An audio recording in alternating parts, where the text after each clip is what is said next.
नमस्कार साथियों, स्वागत है आपका अमित जेएनपी पर। आज हम सॉल्व करेंगे यूजीसी नेट पेपर 1 में एक नया पीवाईक्यू जो 13 दिसंबर 2023 सेकंड शिफ्ट को हुआ था। सेकंड शिफ्ट वाला जो पेपर है उसी को आज हम सॉल्व करेंगे। तो चलिए शुरू करते हैं। ये रहा हमारा पेपर, ये रहा डेट और ये रहा शिफ्ट वाला। ये हालांकि सोशोलॉजी जो सब्जेक्ट था वो वाला पेपर है। तो उस समय जितने भी बच्चे वहाँ पर उपस्थित हुए रहे होंगे उन सब का पेपर यही आया था सेकंड शिफ्ट वाले में। हो सकता है क्रम ऊपर नीचे हो गया हो, लेकिन सारे बच्चों का सेम पेपर था पेपर 1 में। इसका पहला क्वेश्चन जो है डीआई शुरू हो रहा है, शुरुआत में इंग्लिश में दिया हुआ है, उसके बाद नीचे हिंदी में दिया हुआ है। ये रहा हमारा डीआई।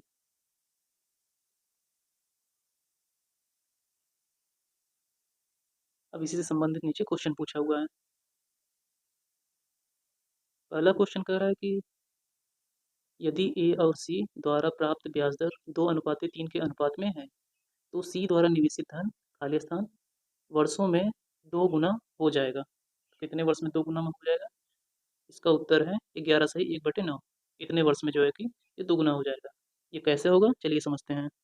इसमें कहा है कि यदि ए और सी द्वारा प्राप्त ब्याज दर 2:3 के अनुपात में है तो सी द्वारा निवेशित धन खाली स्थान वर्षों में 2 गुना हो जाएगा। तो प्रश्न में कहा है कि ए का जो ब्याज दर है और सी का जो ब्याज दर है वो 2:3 के अनुपात में दिया हुआ है। तो जो इक्वेशन में बनाएंगे ए का ब्याज दर और इसका रेशियो जब करेंगे सी के ब्याज दर से तो 2:3 या फिर 2/3 अनुपात का मतलब ये है 2 बटा में।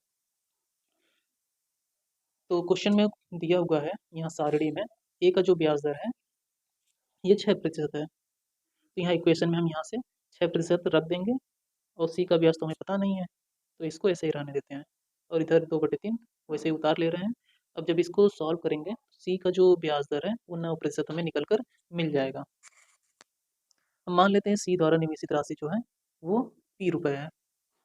सी द्वारा निवेशित धन 2 गुना हो जाता है। क्वेश्चन में दिया हुआ है ना कि यहाँ पे सी द्वारा निवेशित धन, ये खाली जगह है, वर्षों में 2 गुना हो जाता है। तो इसी को जब हम इक्वेशन में बनाएंगे तो सी द्वारा निवेशित धन 2 गुना हो जाता है। कैसे होता है? अमाउंट जो है कि इधर हम चूंकि करके लिख दिए हैं समझने के लिए कि अमाउंट जो है कि जब 2 गुना हो जा रहा है मतलब वही लास्ट में जो पैसा मिलेगा अमाउंट उसी को बोल रहे हैं। मिश्र धन भी बोल सकते हैं इसको। मिश्र धन बराबर क्या होता है कि ये मूलधन और ब्याज, मूलधन और ब्याज को जब जोड़ेंगे तो हमें पूरा मिश्र धन या अमाउंट मिलकर आ जाएगा। पी मतलब मिश्र धन मूलधन है, आई मतलब ब्याज है। ब्याज प्लस मूलधन दोनों को जोड़ेंगे तो मिश्र धन निकल कर आएगा, वही लिखा हुआ है। तो कह रहा है कि अमाउंट जो है कि वो दुगना मिला है जितना निवेश किया गया था। पी निवेश किया गया था तो हमें 2p मिलेगा ना, तो वही अमाउंट की जगह पर हम 2p लिख दिए प्रश्न में जो दिया हुआ है और p को हम वैसे ही रख दिए। अब इसको जब सॉल्व करेंगे तो p की वैल्यू जो है i के बराबर हो जाएगी। जब p की वैल्यू i के बराबर हो जाएगी तो जब हम यहाँ पे इक्वेशन में रखेंगे इसको i बराबर PRT वाले में तो p और i तो आपस में बराबर हो चुके हैं तो i की जगह पर हम p रख देंगे, कुछ इस तरीके से हो जाएगा। वही चीज़ यहाँ पर समझाने के लिए सिर्फ लिखा हुआ है। तो p बराबर PRT, p और p तो बराबर है आपस में इस समय। तो जब इस क्वेश्चन में रख देंगे और जो रेट है वो 9% है। यहाँ पर ऊपर देखिए सी का ब्याज हमें 9% निकल कर आया ना, तो ये 9 लिख दिए यहाँ पर। अब जब इसको हम सॉल्व करेंगे p बराबर p 9 × t/100, इसको सॉल्व करने के बाद t की भी जो वैल्यू है वो हमें 100/9 वर्ष आ जाएगी। जब 100/9 को हम सॉल्व करेंगे तो 11/1/9 या फिर 11.11 वर्ष निकल कर सामने आ जाएगा। क्योंकि क्वेश्चन के ऑप्शन में 11/1/9 करके लिखा हुआ है तो हम इस वाले फॉर्म में निकाल लेंगे और ये हमारा आंसर हो जा रहा है। अगला क्वेश्चन है दूसरा नंबर।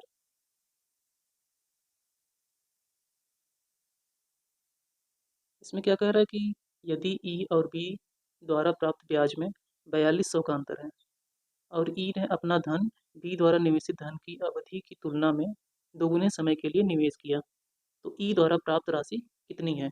ई द्वारा जो प्राप्त राशि है वो 29,600 रुपये है। कैसे है चलिए समझते हैं। यदि ई और बी द्वारा प्राप्त ब्याज में 4200 रुपये का अंतर है और ई ने अपना धन बी द्वारा निवेशित धन की अवधि की तुलना में दोगुने समय के लिए निवेश किया तो ई द्वारा प्राप्त राशि कितनी है। मान लेते हैं बी द्वारा निवेशित समय टी वर्ष है, और तब जो ई द्वारा निवेशित समय है 2t वर्ष हो जाएगा। अब प्रश्न में दिया है ई का ब्याज और बी के ब्याज में जो अंतर है वो 4200 रुपये का है। तो ई का ब्याज कब जब फार्मूला लगाएंगे पीआरटी वाला फार्मूला इस्तेमाल करेंगे, सारी वैल्यू यहाँ पर दी हुई है, वैल्यू को रखेंगे, सेम यही काम बी में करेंगे। जब सॉल्व करेंगे हम लोग तो टी की वैल्यू मतलब समय की वैल्यू 3 वर्ष निकल कर आ जाएगी। अब ई द्वारा प्राप्त धनराशि जो है मूलधन प्लस ब्याज फार्मूला इस्तेमाल करेंगे। मूलधन है 20,000 रुपये, बाकी जो पीआरटी की वैल्यू है 20,008, 2 और 3 दिया हुआ है। अब ई द्वारा जो प्राप्त धनराशि है इसको जब सॉल्व करेंगे हम लोग 29,600 रुपये निकल कर मिल जाएगा। यही हमारा उत्तर है।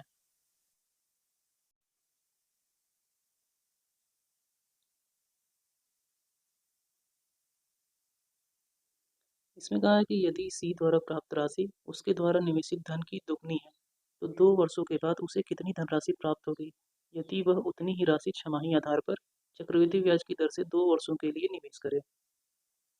तो इसका उत्तर है 21,229 रुपये 45 पैसे, जो कि पहले वाले ऑप्शन में दिया हुआ है। तो पहला वाला ऑप्शन हमारा सही हो जा रहा है।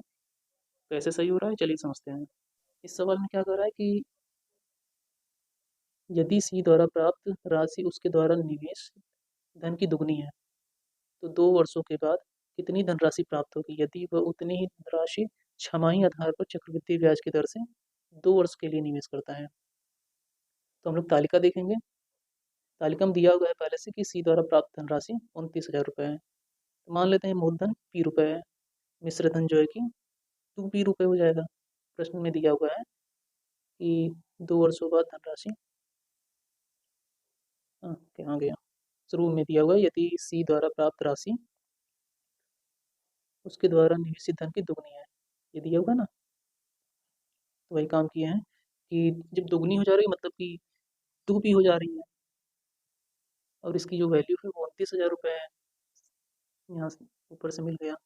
और जब यहाँ से पी निकालेंगे तो इसका आधा हो जाएगा 29,000 का, मतलब 14,500 रुपये हो जाएगा। अब मूलधन तो में 14,500 मिल गया। तो ब्याज जब निकालेंगे तो ये मिश्र धन में से मूलधन माइनस कर देंगे कुछ इस तरीके से। तो मिश्र धन है 29,000 और मूलधन है 14,500। तो ब्याज जो है कि 14,500 रुपये हमें सामने दिख रहा है। अब सिंपल इंटरेस्ट का फार्मूला लगाएंगे, साधारण ब्याज का, पीआरटी अपन 100 वाला। अब यहाँ पर सारी वैल्यू पुटअप कर देंगे तो आर की वैल्यू जो है कि हमें 20% निकल कर आ गई। और ये आर की वैल्यू और टी की वैल्यू जो है कि आर की वैल्यू तो पूछा है और टी की वैल्यू 5 वर्ष कैसे आई ये हम सारणी में देखेंगे, यहाँ पर दिया हुआ है। अब यही धनराशि को 2 वर्ष के लिए छमाही आधार पर चक्रवृद्धि ब्याज की दर से निवेश करने पर, तो जब छमाही आधार पर हम लोग चक्रवृद्धि ब्याज वाला फार्मूला लगाते हैं तो ये वाला फार्मूला रहता है कि प्राप्त धनराशि या फिर मिश्र धन बराबर मूलधन फिर कोष्टक में 1+r/2/100 की होल पावर 2n का इस्तेमाल करते हैं, तब जाकर हमें चक्रवृद्धि ब्याज पर प्राप्त धनराशि प्राप्त होती है। इस फार्मूले में जब हम वैल्यू रखेंगे तो हमें 21,229 रुपये 45 पैसे निकल कर आ जाएगा, जो कि हमारा उत्तर हो जा रहा है। अगला सवाल है 4 नंबर। डीआई का चौथा क्वेश्चन क्या कह रहा है।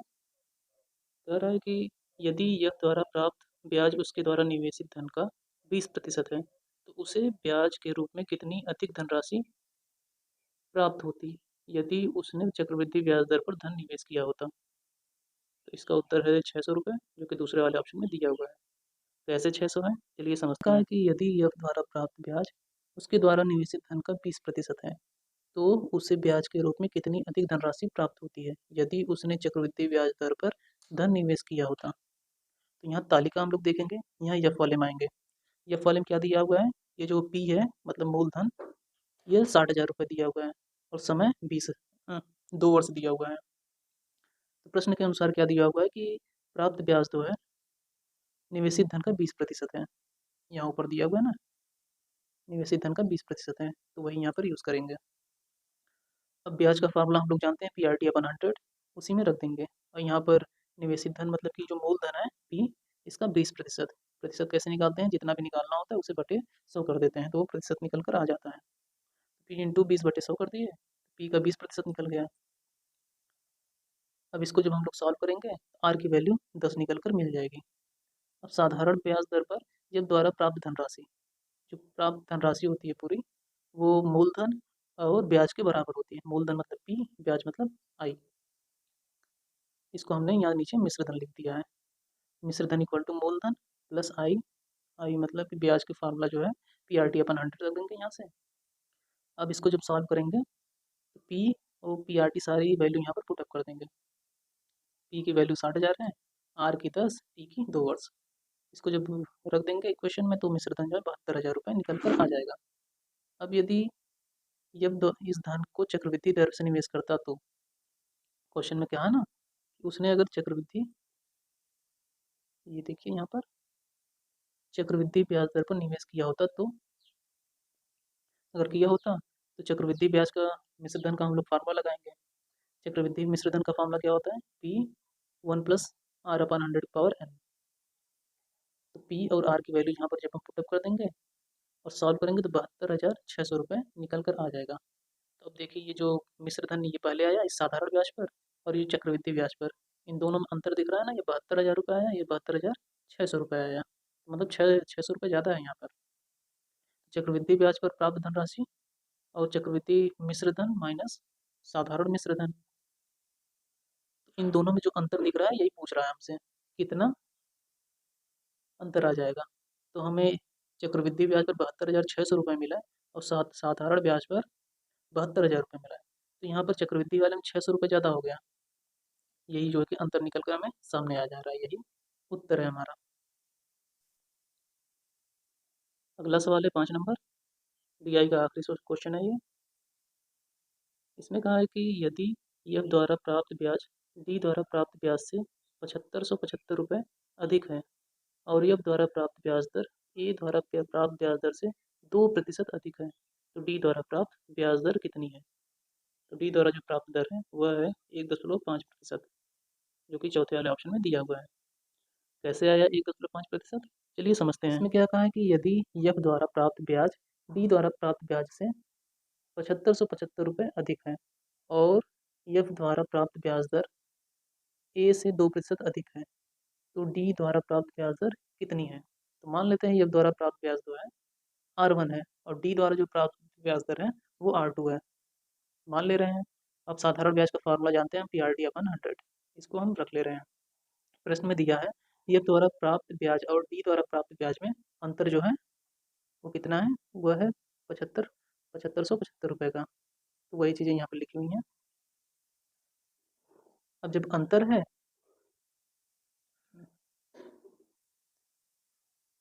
दिया हुआ है तो माइनस कर लेते हैं। तो यहाँ जो है R1 माइनस R2 वाला, मतलब कि पहला का F द्वारा जो ब्याज है और D द्वारा ब्याज में जो दोनों अंतर है, ब्याज का फार्मूला होता है PRT वाला फार्मूला यहाँ रख दिए, ये F के लिए और ये D के लिए, दोनों को जो माइनस कर दिए 75 जो है कि अंतर हमें दिया हुआ है क्वेश्चन में। बस क्वेश्चन के अकॉर्डिंग हमने बस रखा है यहाँ पर।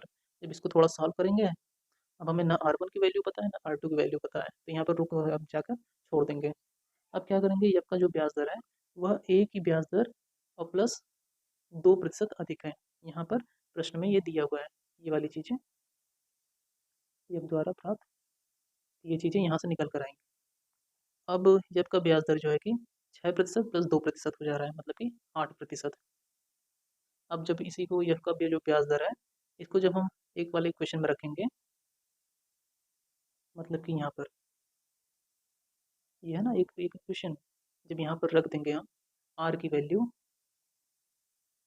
तो हमें R मतलब कि R1 की वैल्यू, तो हमें जो R2 की वैल्यू है यहाँ से निकल कर हमें मिल जाएगी। इस इक्वेशन को सॉल्व करेंगे, R2 की वैल्यू 1.5% निकल कर आ गई। तो यही जो हमारा D द्वारा प्राप्त ब्याज दर है तो उसका वैल्यू निकल कर 1.5% आ गई है, यही पूछा था। तो D द्वारा प्राप्त ब्याज दर कितनी है, तो D द्वारा प्राप्त ब्याज दर 1.5% है, यही हमारा आंसर हो जा रहा है। अगला सवाल है 6 नंबर।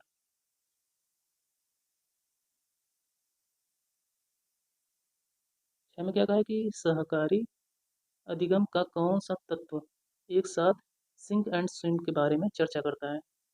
तो ये जो है सकारात्मक परस्पर निर्भरता इसका सही उत्तर है, जो कि तीसरे वाले ऑप्शन में दिया हुआ है। तीसरा वाला ऑप्शन हमारा सही हो जा रहा है। बढ़ते हैं अगले क्वेश्चन की तरफ।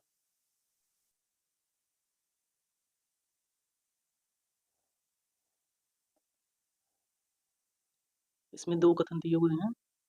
पहला कथन कह रहा है कि कैनवा पोस्टर, सूचना लेखा चित्रण, इन्फोग्राफिक्स, प्रस्तुतिकरण आदि के रूप में सृजनात्मक विषय वस्तु तैयार करने में प्रयुक्त ऑनलाइन उपकरण है।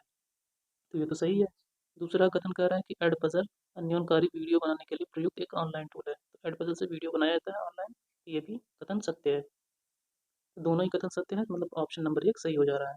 कथन 1 और 2 दोनों ही सत्य हैं। बढ़ते हैं अगले क्वेश्चन की तरफ। अगला सवाल है 8 नंबर।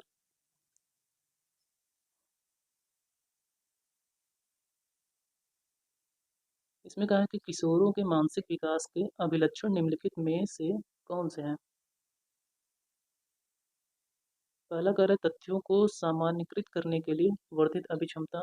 दूसरा कह रहा है स्मृति एवं कल्पनाशीलता का विकास, संक्षेपीकरण से संबंधित ह्रासित अभिक्षमता, समझने की ह्रासित अभिक्षमता, समस्या निवारण की वर्धित अभिक्षमता। हमें बताना है इसमें से कौन कौन सा ऑप्शन सही है, कौन कौन सा ऑप्शन सही नहीं है। पूछा है, सही उत्तर का चयन कीजिए। इसका एंटी ने जो दूसरा वाला ऑप्शन है इसको सही माना है। दूसरा क्या है कि ए बी और ई सही है। ए बी ई मतलब तथ्यों को सामान्यीकृत करने के लिए वर्धित अभिक्षमता, स्मृति एवं कल्पनाशीलता का विकास और समस्या निवारण की वर्धित अभिक्षमता। ये वाले ऑप्शन सारे सही है मानसिक विकास के विलक्षण में किशोरों के। बाकी सारे ऑप्शन ठीक नहीं है। तो दूसरा ऑप्शन हमारा सही हो जा रहा है। बढ़ते हैं अगले क्वेश्चन की तरफ। अगला सवाल है 9 नंबर।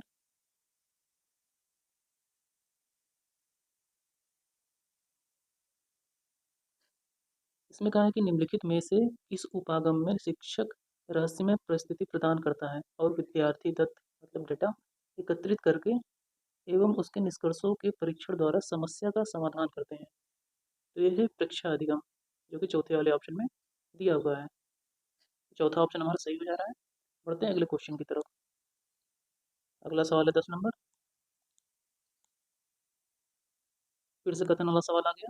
पहला कथन कह रहा है कि विशेष समय एवं स्थान से सहबद्ध सूचना हेतु दीर्घकालिक स्मृति विशेषतः किसी व्यक्ति के जीवन की घटनाओं की स्मृति अंतर्निहित स्मृति कहलाती है। हालांकि ये स्टेटमेंट ठीक नहीं है। दूसरा स्टेटमेंट कह रहा है कि यदि ज्ञान जिसके अनुस्मरण की चेतना हमें नहीं होती, किंतु वह हमारे व्यवहार या विचार के बिना हमारी अभिज्ञा को प्रभावित करता है, उसे प्रासंगिक स्मृति कहते हैं। तो उसे प्रासंगिक स्मृति नहीं कहते हैं। ये वाला ऑप्शन भी गलत है। तो मतलब कथन गलत है। तो दोनों ही कथन गलत हैं। तो यहाँ दूसरा वाला ऑप्शन यहाँ हमारा सही हो जा रहा है। कह रहा है कि कथन 1 और 2 दोनों ही असत्य हैं। बढ़ते हैं अगले सवाल की तरफ। सवाल नंबर 11।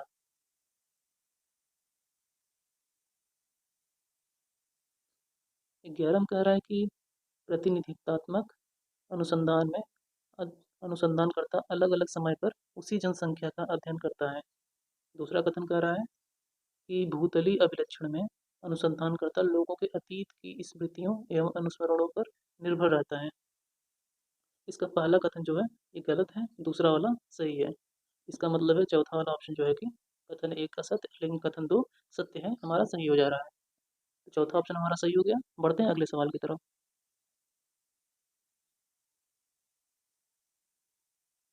इसमें क्या कहा है कि प्रकृतिवादी प्रेक्षण में प्रकृतिवादी प्रेक्षण में चाहे कोई व्यवहार घटित होता हो या न हो, द्विभाजी अभिलेखन की पद्धति संस्थापित करती है।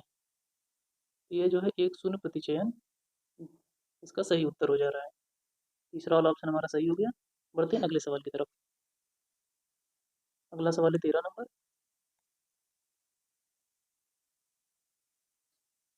13 में कहा है कि पहला कथन साहित्यिक चोरी संबंधी यूजीसी विनियमन 2018 के अनुसार उच्चतर शिक्षा संस्थानों के प्राधिकारी साहित्यिक चोरी के कृत्य का स्वयं से संज्ञान नहीं ले सकते। तो ये गलत बात है।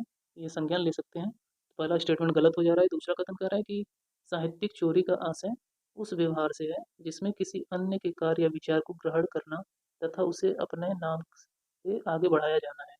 ये बात बिल्कुल सही है। ऐसे ही चीज़ों को हम साहित्यिक चोरी कहते हैं। तो पहला वाला स्टेटमेंट गलत, दूसरा सही, मतलब चौथा वाला ऑप्शन यहाँ हमारा सही हो जा रहा है।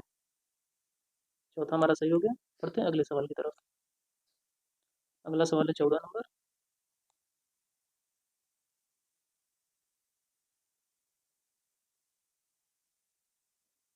इसमें कहा है कि आदर्श सामान्य वितरण हेतु माध्यिका निम्नलिखित में से किन मापों के समतुल्य होगी? पहला है द्वितीय चतुर्थक, फिर बी करें माध्य, फिर 50वां शतकमक, बहुलक, 5वां दशमक। यहाँ पर हालांकि सारे ही ऑप्शन सही हुए हैं, मतलब A B C D E सारे ही सही हैं, तो इसका चौथा वाला जो ऑप्शन है ये हमारा सही हो जा रहा है। इसमें सारे इंक्लूड हैं, ए बी सी डी और ई। चौथा ऑप्शन सही हो गया। बढ़ते हैं अगले सवाल की तरफ।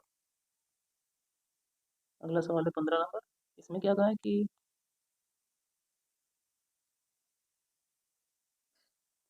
किसी परीक्षण सांख्यिकी के निम्नलिखित में से किन पी मानों के लिए शून्य परिकल्पना के अस्वीकृत होने की संभावना होती है? अस्वीकृत होने की संभावना होती है। तो ये 2% या 0.38 और 2%, इन दोनों की संभावना होती है, बाकी 38 और 0.46 पे नहीं होती। तो ए और सी हमारा दूसरे वाले ऑप्शन में दिया हुआ है, दूसरा वाला ऑप्शन हमारा सही हो जा रहा है। बढ़ते हैं अगले सवाल की तरफ।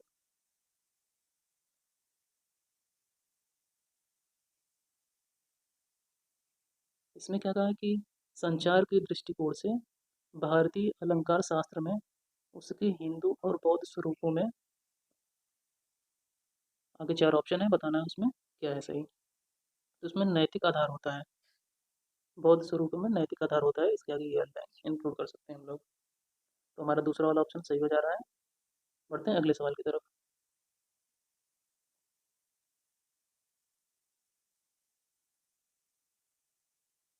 इसमें कहा है कि संचार परिवेश में शरीर और मन के बीच विरोधाभासी संबंध किसमें फलित होता है?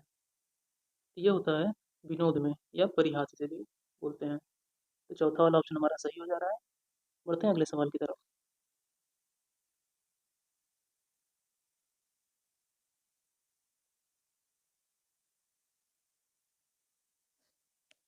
इसमें कह रहा है कि रिचर्ड जॉनसन के अनुसार निम्नलिखित में से कौन से कथोपकथनात्मक संचार के अत्यावश्यक घटक हैं?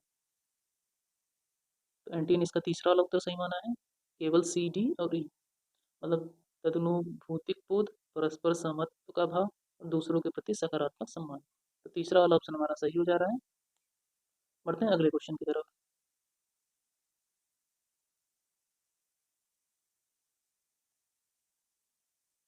19 में क्या कहा है कि निम्नलिखित विषयों में से किन किन में गैर शाब्दिक संचार का अध्ययन किया जाता है?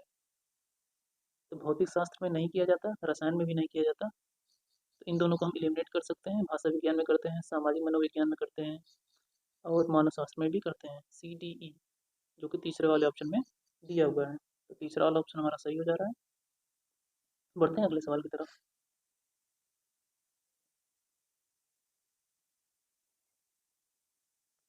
इसमें कहा है कि पहला कथन, प्रत्येक संचार में विषय वस्तु और संबंध दोनों के तत्व विद्यमान रहते हैं। दूसरा कथन कह रहा है आँखों के व्यवहार से परासंचारी संकेत मिलते हैं। तो यहाँ दोनों ही कथन सही दिए हुए हैं, तो पहला वाला ऑप्शन हमारा सही हो जा रहा है। कथन 1 और 2 दोनों ही सत्य हैं। बढ़ते हैं अगले सवाल की तरफ। सवाल नंबर 21।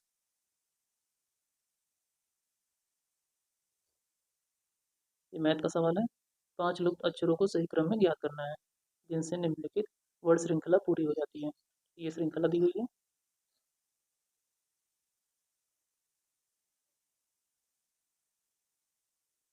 इसमें जो है कि डी ए फिर ऊपर बी सी फिर डी क्या करके ये सब दिया हुआ है। इसमें हमें इन अक्षरों को भरना है। अक्षरों को भरने के बाद एक पैटर्न बनाना है कि हाँ कैसे पैटर्न बन रहा है, कौन सा अक्षर डालने पर। तो पहला है डी ए, यहाँ पर उसके बाद हम ए इस्तेमाल कर देंगे तो डी ट्रिपल ए हो जाएगा, डी ट्रिपल ए। फिर बाद बी के बाद सी अगर डाल देंगे यहाँ पे तो बी ट्रिपल सी हो जाएगा। ऐसे ही लास्ट में फिर दिख रहा है डी ए, फिर ए डाल देंगे यहाँ पर डी ट्रिपल ए, तो ए हो गया D B C, D A. यहाँ पर इसका तीसरा वाला ऑप्शन इस पर सटीक बैठ रहा है कि ए सी ए, डी के बाद ट्रिपल ए, फिर बी सी सी, फिर इसके बाद डी ए, उसके बाद यहाँ पर बी सी सी सी, पूरा पैटर्न इसमें बैठ रहा है। तो तीसरा वाला ऑप्शन यहाँ हमारा सही हो जा रहा है। बढ़ते हैं अगले सवाल की तरफ। अगला सवाल है 22 नंबर। इसमें कहा है कि यदि किसी योजना में फादर को 104 के रूप में कूट रचित किया जाता है, उसी योजना में मदर शब्द को कैसे कूट रचित किया जाएगा? तो इसका उत्तर है 83। कैसे है 83? चलिए इसमें कहा है कि फादर को अगर हम 104 के रूप में कूट रचित करते हैं तो मदर को क्या लिखेंगे? फादर 104 है और मदर क्या है पूछा है। तो सबसे पहले कूट हम समझते हैं कि ये असल में हुआ कैसे 104। फादर को जो है कि ये एफ जो है 6 नंबर पर आता है, A1 E20 पर, H8 E5 पर, E और R जो है 18 नंबर पर आता है। तो इसको हम उल्टे क्रम में कुछ इस तरीके से लिख देंगे, तो सबको 27 से माइनस कर दे रहे हैं, तो जो संख्या आएगी, जैसे ये एफ है 6 पे, तो 27 से माइनस करेंगे 6 को, तो 21 निकल कर आ गया। वैसे ही एक जो है ए नंबर पर आता है, एक नंबर पे, इसको जब 27 से माइनस करेंगे तो 26 निकल कर आ जाएगा। ऐसा ही टी जो है 20 पर है, इसको जब हम 27 से माइनस करेंगे तो 7 आ जाएगा। ऐसे ही H8 वाला भी, वैसे ही ई वाला, आर वाला, ऐसे ही सारे की वैल्यू निकल कर हमें मिल जाएगी। अब जब नीचे ये 21, 26, 7, 19, 12, 9, ये जो वैल्यू आई, अगर इन सबको हम जोड़ दे रहे हैं तो 104 निकल कर आ रहा है। तो हमें कूट पता चल गया कुछ इस तरीके से, ये कूटबद्ध किया गया है। तो यही क्रम हम इसमें दोहराएंगे मदर वाले में। एम जो है 13 नंबर पर आता है, O15, टी जो है 20, H8 पे, E5, R 18 पर आता है। तो अब जब इसको हम 27 से माइनस करेंगे सबको, तो क्या आएगा? 14, 12, 7, 19, 22 और 9 निकल कर सामने आ जाएगा। जैसे यहाँ पर इन सबको हम ऐड किए थे ऊपर वाले में यहाँ पे, वैसे ही यहाँ पर भी हम सबको ऐड करेंगे। जब ऐड करेंगे तो 83 निकल कर हमें बाहर मिल जाएगा। तो यही 83 ऑप्शन में जो दिया है यही हमारा सही हो जा रहा है आंसर। अगला सवाल है 23 नंबर। इसमें कहा कि एक वृत्त का व्यास और एक समभुज त्रिकोण का की एक भुजा की लंबाई समान है, उसके क्षेत्रफल का अनुपात क्या होगा? तो उसका जो अनुपात होगा 22:7 अंडर रूट 3, जो कि दूसरे वाले ऑप्शन में दिया हुआ है। कैसे है ये, चलिए समझते हैं। कहा है कि एक वृत्त का व्यास और एक समभुज त्रिकोण की एक भुजा की लंबाई समान है, उनके क्षेत्रफलों का अनुपात क्या होगा? तो ये है वृत्त और ये है हमारा त्रिकोण, ये त्रिभुज। अब इसमें कहा है कि वृत्त का जो क्षेत्रफल है, वृत्त का व्यास और समभुज त्रिभुज का एक भुजा की लंबाई समान है। अब जब समभुज है मतलब कि जिसकी जो तीनों भुजाएं हैं ये आपस में समान होंगी। अब ये कह रहा है कि इसका जो डायमीटर है मतलब व्यास जो है ये इसके एक भुजा के बराबर है। एक भुजा के बराबर मतलब सारी ही भुजा के बराबर है, क्योंकि इसमें सारी भुजाएं आपस में बराबर होती हैं। इसके बराबर करेंगे तो इसकी मतलब है कि ये तीनों आपस में बराबर है, तो एक दूसरे के बराबर सारे हो जाएंगे। तो अब फार्मूला क्या है? वृत्त का क्षेत्रफल बराबर पाई आर स्क्वायर होता है। आर मतलब इसका जो व्यास, हाँ, इसकी जो त्रिज्या है, त्रिज्या का दुगना जो होता है वो व्यास होता है। अब तब हम त्रिज्या को कैसे लिख सकते हैं कि हाँ जो व्यास है उसका आधा तो त्रिज्या है, तो व्यास जो है कि हम d/2 कर दिए, मतलब वही आर, चाहे आर लिखें चाहे d/2 लिखें, दोनों का मतलब सेम है। तो d/2 के फॉर्म में लिख दे रहे हैं और बाकी चीज़ें वैसे उतार दे रहे हैं। तो वृत्त का क्षेत्रफल जो है पाई इंटू d²/4 हो जा रहा है।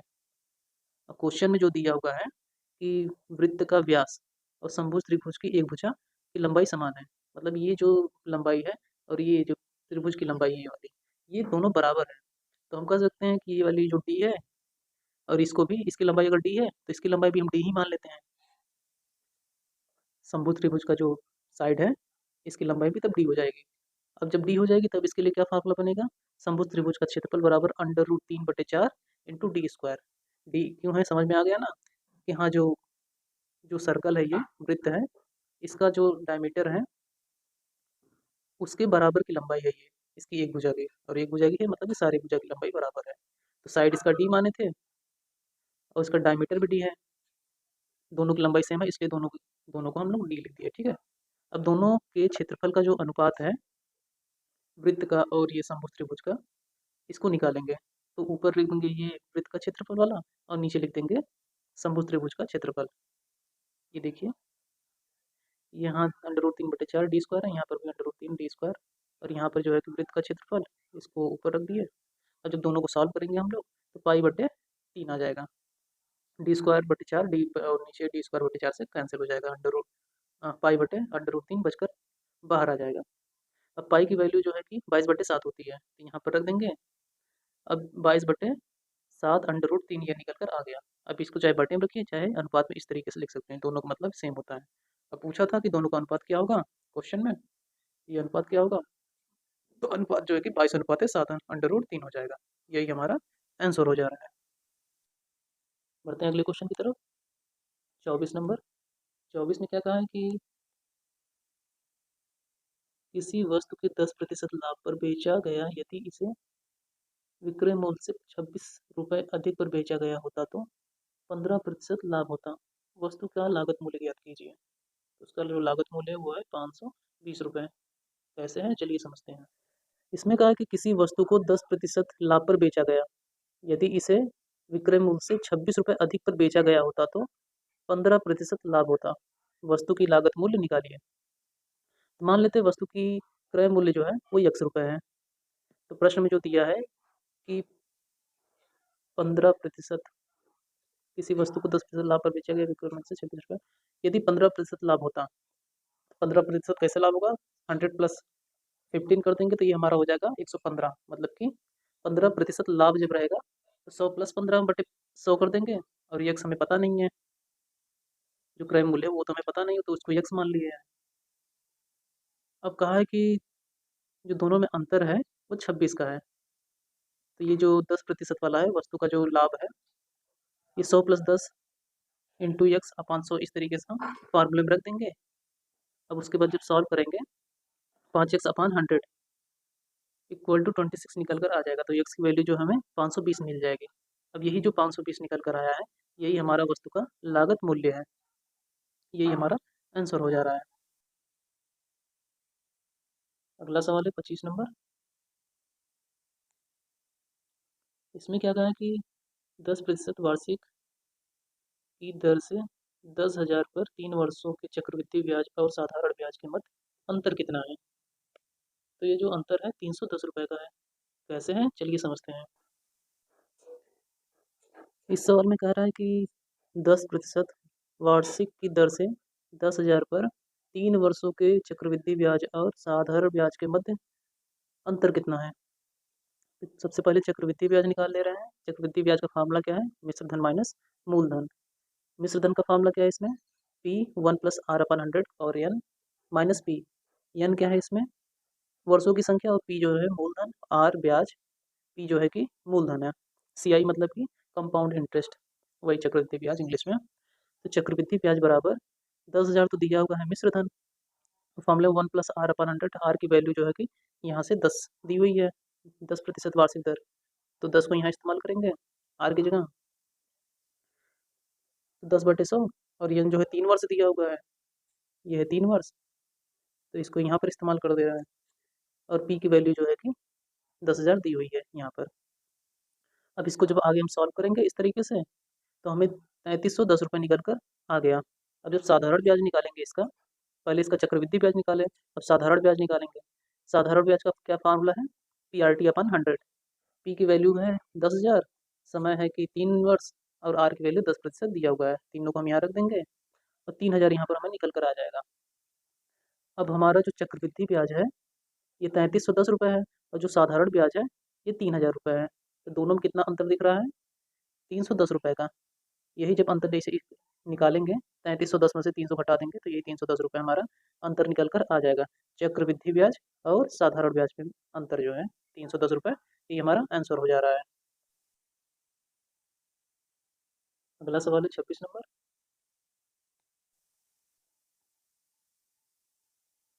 इसमें कहा है कि आरोही क्रम में व्यवस्थित करना है। स्तनपायी, वनबिलाव, विडाल पशु और कशेरुकी को। इसमें सबसे पहले वनबिलाव आ जाएगा, उसके बाद आएगा विडाल, फिर आएगा स्तनपायी, उसके बाद फिर आएगा कशेरुकी, फिर लास्ट में पशु। मतलब ये पहले वाले को फॉलो कर रहा है। ये कैसे होगा चलिए समझ रहे हैं। ये जो वनबिलाव होता है ये असल में बंगाल उड़ीसा में मिलने वाली एक बिल्ली होती है। बिल्ली की प्रजाति कह सकते हैं, बिल्ली नुमा कुछ होता है, ये वनबिलाव होता है। और उसके बाद ये जो बिडाल होता है, ये बिल्ली, शेर, चीता, ये बिडाल जातियाँ होती है असल में। ये जो बिल्ली, शेर, चीता ये सब बाघ होते हैं, ये बिडाल जातियों के अंतर्गत आते हैं। तो मतलब ये वनबिलाव हो गया। इसके ऊपर ये विडाल हो गया और उसके ऊपर जो है कि स्तनपाई। स्तनपाई को हम इस वाले में रख सकते हैं, ऐसे कुछ इस तरीके से। और उसके बाद जितने भी स्तनपाई होते हैं उनको हम कशेरुकी के अंदर इस तरीके से रख सकते हैं। सारे कशेरुकी अपने आप में पशु ही होते हैं, मनुष्य वाला नहीं, मतलब यहाँ क्वेश्चन के हिसाब से अनर्गल मत लीजिएगा। तो यहाँ हमारा पहला वाला क्वेश्चन सही हो जा रहा है। अगला क्वेश्चन है 27 नंबर। 27 में क्या कहा है कि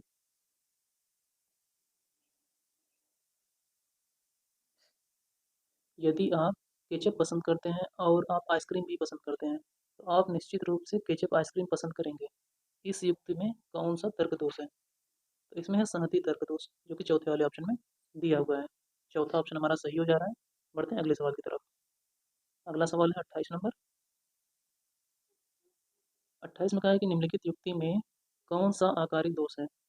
कोई भी राजनीतिज्ञ मूर्ख नहीं होता है, कुछ मतदाता मूर्ख नहीं होते हैं, इसलिए कुछ मतदाता राजनीतिज्ञ नहीं होते हैं। तो उसमें जो है कि यह तर्क आधार वाक्य का तर्क दोष है, जो कि पहले वाले ऑप्शन में दिया हुआ है। पहला ऑप्शन हमारा सही हो जा रहा है। बढ़ते हैं अगले सवाल की तरफ। अगला सवाल है 29 नंबर। 29 में दो कथन है। पहला कथन कह रहा है कि आगमनात्मक युक्तियाँ केवल दृढ़ या कमजोर हो सकती हैं। दूसरा कथन कह रहा है कि निगमनात्मक युक्तियाँ या तो वैध होंगी या तो वैध होंगी। ये दोनों ही कथन यहाँ पे सही दिए हुए हैं, तो पहला वाला ऑप्शन हमारा सही हो जा रहा है। बढ़ते हैं अगले सवाल की तरफ।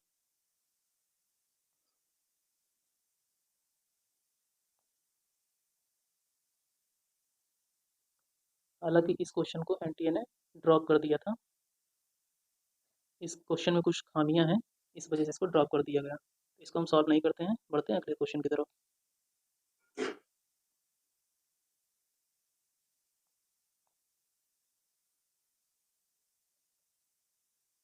इसमें क्या कहा है कि पहला कथन, माई गवर्नमेंट एक ऐसा मंच है जिसके माध्यम से भारत सरकार नागरिकों से सुशासन के संबंध में उनके विचार और सुझाव प्राप्त कर उनकी भागीदारी को प्रोत्साहन करने का लक्षित करती है।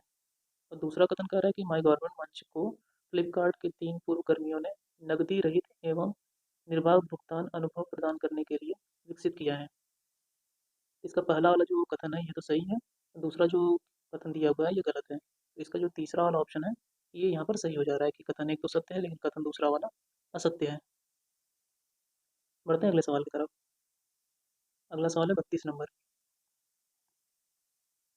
यहाँ पर भी दो कथन दिया हुआ है। पहला कथन कह रहा है कि ड्रॉपबॉक्स इंटरनेट पर ईमेल सेवा का एक उदाहरण है। तो ड्रॉपबॉक्स से ईमेल नहीं होता। दूसरा कथन कह रहा है कि गूगल डॉक्स एक ऑनलाइन वर्ड प्रोसेसर है। तो दूसरा वाला सही है। तो यहाँ पर चौथा वाला जो ऑप्शन है, कथन एक असत्य है लेकिन कथन दो सत्य है, सही हो जा रहा है। बढ़ते हैं अगले सवाल की तरफ।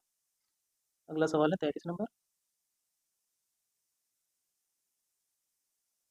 यहाँ पर भी दो कथन है। पहला कथन कह रहा है कि गतिक RAMD कंप्यूटर में प्रयोग होने वाला RAM का सर्वाधिक सामान्य प्रकार है। मतलब रैम का सर्वाधिक सामान्य प्रकार है, परंतु जहाँ पर परम गति अनिवार्य होती है वहाँ पर स्थिर RM में मतलब रैम प्रौद्योगिकी को वरीयता दी जाती है। दूसरा कथन कह रहा है कि प्रोसेसर की मेमोरी कैश मेमोरी की का उच्च गति भाग है और उसके लिए एक SRM प्रभावी प्रौद्योगिकी है। प्रोसेसर की मेमोरी कैश मेमोरी की उच्च गति भाग है और उसके लिए SRM प्रभावी प्रौद्योगिकी है। तो ये वाला कथन भी सही है, पहला वाला कथन भी सही है। तो यहाँ कथन एक और दो दोनों सही हो जा रहा है। बढ़ते हैं अगले सवाल की तरफ। अगला सवाल है 34 नंबर। 34 में कहा है कि इंटरनेट कुकीज़ के संबंध में निम्नलिखित ACD में से कौन सा कथन सही है? तो एंटी ने इसका तीसरा वाला ऑप्शन केवल सही माना है। तीसरा वाला क्या है कि उनका प्रयोग ब्राउज़र प्रयोग की खबर रखने के लिए होता है। बाकी ये जितने हैं ये सही नहीं है। तीसरा वाला ऑप्शन एंटी के हिसाब से सही हो जा रहा है।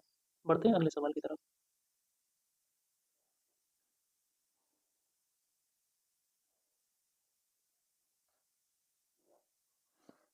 इसमें कहा है कि कार्बनिक प्रकाश उत्सर्जन डायोड के संदर्भ में निम्नलिखित में से कौन से कथन सही हैं? एनटीए ने इसका चौथा वाला ऑप्शन सही माना है, मतलब बी और सी। बी से क्या कहा है कि एलईडी की तुलना में ओएलईडी अधिक तेज प्रकाश देते हैं, जिसके कारण रंग अधिक सुस्पष्ट होते हैं। सी कह रहा है कि एलसीडी एलईडी फॉर्मेट की अपेक्षा ओएलईडी अधिक बृहद दृश्य क्षेत्र की रचना करते हैं। तो ये ए बी और सी मतलब चौथा वाला ऑप्शन सही हो जा रहा है एनटीए के हिसाब से। बढ़ते हैं अगले सवाल की तरफ।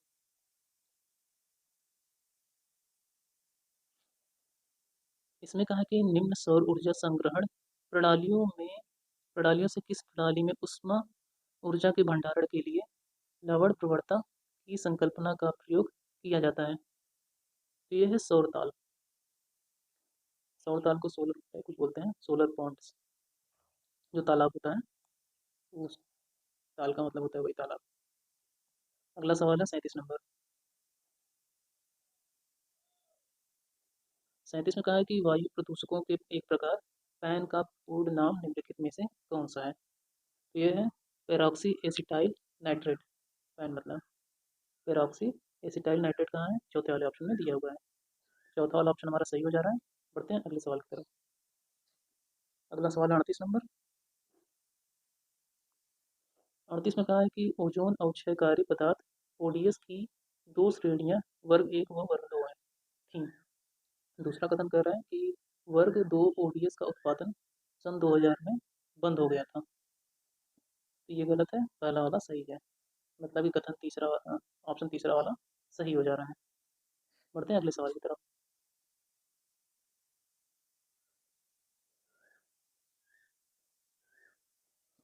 इसमें अभिकथन कारण वाला है। अभिकथन कह रहा है कि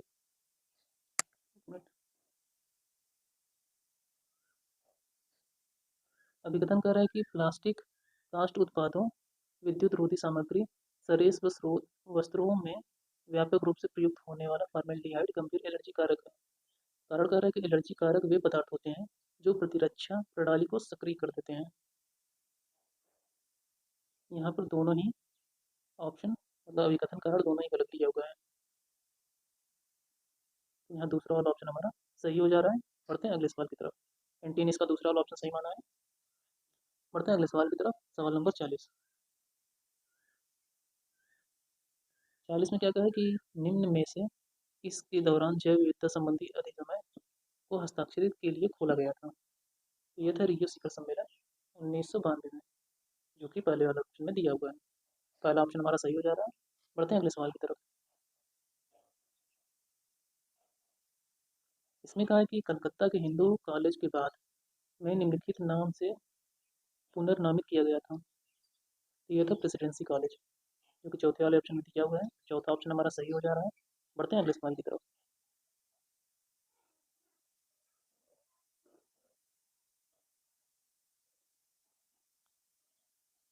इसमें कहा है कि डॉक्टर बी आर अम्बेडकर निम्नलिखित से संबंधित है। तो एनटीए ने इसका पहला और दूसरा दोनों ही ऑप्शन सही माना है, मतलब ए बी सी और डी वाला भी। ए बी सी डी ये सारे ही सही है। Elphinstone college Mumbai, Khalsa college Mumbai, Milind college Aurangabad, Siddharth college Mumbai इन सबसे संबंधित है, और ये फर्गुसन कॉलेज पूरे इससे संबंधित नहीं है। पहला और दूसरा ऑप्शन दोनों ही सही दिया हुआ है यहाँ पे। बढ़ते हैं अगले सवाल की तरफ 43 नंबर क्वेश्चन पे। इसमें क्या कहा है कि पहला कथन शिक्षा एवं राष्ट्रीय नीति 1986 का अभिष्ट सामाजिक विज्ञानों में अंतर विषय अनुसंधान को प्रोत्साहित करना था। दूसरा कथन कह रहा है कि शिक्षा पर राष्ट्रीय नीति 1986 के अनुसार ग्रामीण विश्वविद्यालयों का विचार अतर्क संगत था। यहाँ पहला वाला ऑप्शन सही है, दूसरा वाला ऑप्शन गलत दिया हुआ है, तो तीसरा वाला ऑप्शन यहाँ सही हो जा रहा है। कथन एक सत्य है लेकिन कथन दो असत्य है। अगला सवाल है 44 नंबर। इसमें कहा है कि नई राष्ट्रीय शिक्षा नीति 2020 के अंतर्गत निम्नलिखित में से शिक्षा के किन मौलिक सिद्धांतों को रेखांकित किया गया है। एनटीए ने दूसरा ऑप्शन इसका सही माना है कि बहुविषयकता और समग्र शिक्षा, शिक्षा के भाग के रूप में उत्कृष्ट अनुसंधान, शिक्षण और अधिगम में बहुभाषावाद को प्रोत्साहन। तो दूसरा ऑप्शन हमारा सही हो जा रहा है। बढ़ते हैं अगले सवाल की तरफ।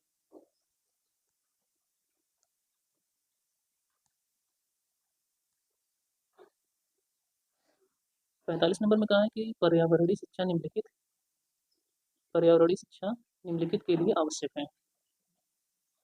प्राकृतिक संसाधनों के संरक्षण, प्रदूषण के कारणों का ज्ञान, प्रदूषण रोकने के उपायों का ज्ञान, प्राकृतिक संसाधनों का व्याप्त निष्कर्षण। प्राकृतिक संसाधनों का व्यापक निष्कर्षण ये नहीं होना चाहिए। ABC तो सही है, डी नहीं सही है। क्या कह रहा है कि वैज्ञानिक आविष्कार पर निष्क्रियता, इसको भी काट दे रहे हैं। ABC सही हो जा रहा है, मतलब पहला वाला ऑप्शन यहाँ सही हो जा रहा है। बढ़ते हैं अगले सवाल की तरफ। यहाँ से हमारा कॉम्प्रिहेंशन शुरू हो जा रहा है। शुरू में इंग्लिश में दिया हुआ है, फिर उसके बाद यहाँ हिंदी में दिया हुआ है। ये गद्यांश जो है कि इतना है, इसको पढ़ना और इसी के आधार पर नीचे 5 क्वेश्चन पूछेगा, उसे हमें उत्तर देना है। पहला वाला गद्यांश में कहा है कि पुराने उपकरण, गद्यांश निर्धारित करता है कि पुराने उपकरण जो है क्या है। इसका पहला उत्तर सही है कि अधिक ऊर्जा की खपत करते हैं। दूसरा, इसमें कह रहा है कि गद्यांश के चौथे अनुच्छेद के संदर्भ में कॉल शब्द का अर्थ है। इसका अर्थ है छिद्र को बंद करना, जो कि तीसरे वाले ऑप्शन में दिया हुआ है। तीसरा वाला ऑप्शन हमारा सही हो जा रहा है। बढ़ते हैं अगले सवाल की तरफ।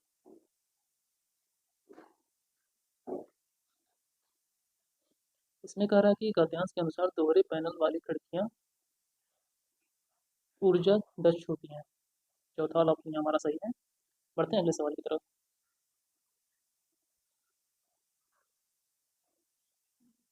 इसमें कहा गद्यांश के अनुसार ऊर्जा लेखा परीक्षक निम्न में से क्या क्या करेगा।